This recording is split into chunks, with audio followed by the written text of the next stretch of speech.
ඊළඟට මට මතකයි ගිය අවුරුද්දේ සෞඛ්‍ය අමාත්‍යාංශයේ ඖෂධ සංස්ථාවේ සහ ඖෂධ නිෂ්පාදන සංස්ථාවේ කටයුතු සම්බන්ධයෙන් මමම දිනයක් වෙලාවක් ඉල්ලලා මම කව බරපතල ප්‍රශ්න රාශියක් තියෙනවා.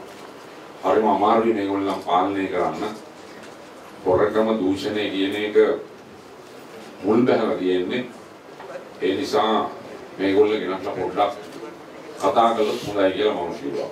කියලා මම වෙලාවක් දාගත්තා.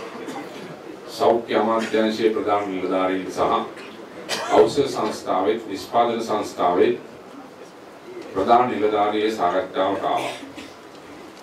මම සාකච්ඡාව පටන් අරගෙන ජනාධිපතිතුමා ඉදිරියේ මම කිව්වා මේ සැපයීම් පිළිබඳව විශේෂයෙන්ම ඖෂධ ඒ වගේම වෛද්‍ය උපකරණ ඒ වගේම ඉදිකිරීම් ශාස්ත්‍රය ගත්තාම බරපතල ප්‍රශ්න තියෙනවා.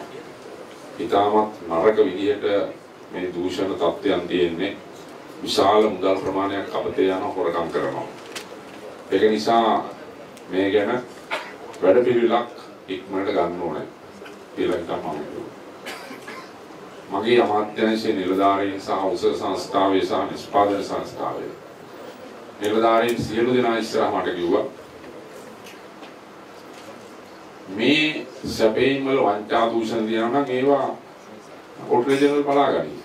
ඒවා යාට බලන්න. ඒවා ඔයා හොයන්න ඕනත් නෑ. ඒවා වෙන කෙනෙක් හොයන්නත් ඕනේ. ඒකනේ කොට්‍රේජනල් දෙපාර්තමේන්තුව කියන්නේ. ඒ නිසා ඒගොල්ලන්ට දෙන්න මේ ඉන්න අය මෙහෙම සැක කරන්න එපා. කොහොමද එන්නුනා වැඩ කරන්නේ කියලා තමයි කිව්වා. මේක තමයි මම මොහොන දුන්න